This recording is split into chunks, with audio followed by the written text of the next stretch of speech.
ತುಂಬ ಸಿಂಪಲ್ಲಾಗಿ ಸಖತ್ ಟೇಸ್ಟಿಯಾಗಿ ಕಡಲೆಕಾಳು ಹುಸ್ಲಿನ ಹೇಗೆ ಮಾಡೋದಂತ ನೋಡೋಣ. ಜಸ್ಟ್ 2 ಮಿನಿಟ್ಸಲ್ಲಿ ಫಟಾಫಟ್ ಅಂತ ಮಾಡಿಬಿಡೋಣ ಬನ್ನೀಗ. Please like, share, subscribe. ಇಲ್ಲಿ ನಾನು ಫಸ್ಟು ಕಡಲೆಕಾಳುಗಳನ್ನ ನೈಟೇ ಪೂರ ನೆನೆಸಿ ಇಟ್ಕೊಂಡಿದ್ದೆ. ಇದನ್ನು ಕುಕ್ಕರೆಲ್ಲ ಹಾಕ್ಕೊಂಡು ಒಂದು 3 ವಿಸಿಲಷ್ಟು ಕೂಗಿಸ್ಕೊಂಬಿಡೋಣ. ನೆಕ್ಸ್ಟ್ ಇಲ್ಲಿ ನಾನು 1 ಕಪ್ಪಷ್ಟು ಕಾಯಿ, ಬೆಳ್ಳುಳ್ಳಿ, ಚಿಲ್ಲಿ ಆ್ಯಂಡ್ ಕೊತ್ತಂಬರಿ, ಶುಂಠಿ ಇಷ್ಟನ್ನು ತೊಗೊಂಡಿದ್ದೆ. ಪೇಸ್ಟ್ ಮಾಡ್ಕೊಂಡಿದ್ದೀನಿ ಅದರಲ್ಲಿ.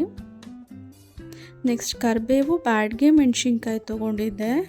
ಇದನ್ನು ಸೋರ್ಲಾಕೊಂಡಿದ್ದೆ ಹಾಗೆ ನೀರೆಲ್ಲ ಡ್ರೈ ಆಗಲಿ ಅಂತ. ನೆಕ್ಸ್ಟ್ ಒಂದು ಬಾಣಲಿ ತೊಗೊಂಡು ಸ್ವಲ್ಪ ಆಯಲ್ನ ಹಾಕ್ಕೊಂಡಿದ್ದೀನಿ. ನೆಕ್ಸ್ಟು ಒಂದು ಸ್ವಲ್ಪ ಸಾಸಿವೆನ ಹಾಕ್ಕೊಳ್ಳೋಣ, 1 ಸ್ಪೂನಷ್ಟು. ಕರಿಬೇವು ಮತ್ತು ಬ್ಯಾಡಗೆ ಮೆಣಸಿನ್ಕಾಯಿನ ಆ್ಯಡ್ ಮಾಡ್ಕೊಂಡಿದ್ದೀನಿ. ನೆಕ್ಸ್ಟ್ ಎಲ್ಲ ಕಾಳುಗಳನ್ನು ಒಳಗಡೆ ಮಿಕ್ಸ್ ಮಾಡ್ಕೊಂಬಿಡೋಣ. ರುಬ್ಕೊಂಡಿರೋವಂಥದ್ದನ್ನು ಕೂಡ ಕಾಯಿ ತುರಿನ ಒಳಗಡೆ ಹಾಕ್ಕೊಂಡು ಫ್ರೈ ಮಾಡ್ಕೊಳ್ಳೋಣ ಚೆನ್ನಾಗಿ. ಹೀಗೆ ಒಂದು 5 to 10 ಮಿನಿಟ್ಸ್ವರೆಗೂ ಹಾಗೆ ಬೇಯಕ್ಕೆ ಬಿಡೋಣ. ಸಾಲ್ಟ್ ಕಮ್ಮಿ ಇತ್ತು ಅಂತ ಲಾಸ್ಟಲ್ಲಿ ಸ್ವಲ್ಪ ಆ್ಯಡ್ ಮಾಡ್ಕೊಂಡಿದ್ದೀನಿ ನಾನು. ನೋಡಿ ಕಂಪ್ಲೀಟಾಗಿ ರೆಡಿ ಆಗಿದೆ. ಇದು ತುಂಬ ರುಚಿಯಾಗಿತ್ತು. ಖಾರ ಬೇಕು ಅಂದರೆ ಇನ್ನೊಂದು ಮೆಣಸಿನ್ಕಾಯಿನ ಎಕ್ಸ್ಟ್ರಾ ಆ್ಯಡ್ ಮಾಡ್ಕೊಬೋದು. ನನ್ನ ಲಿಮಿಟ್ ಆಗಿತ್ತು.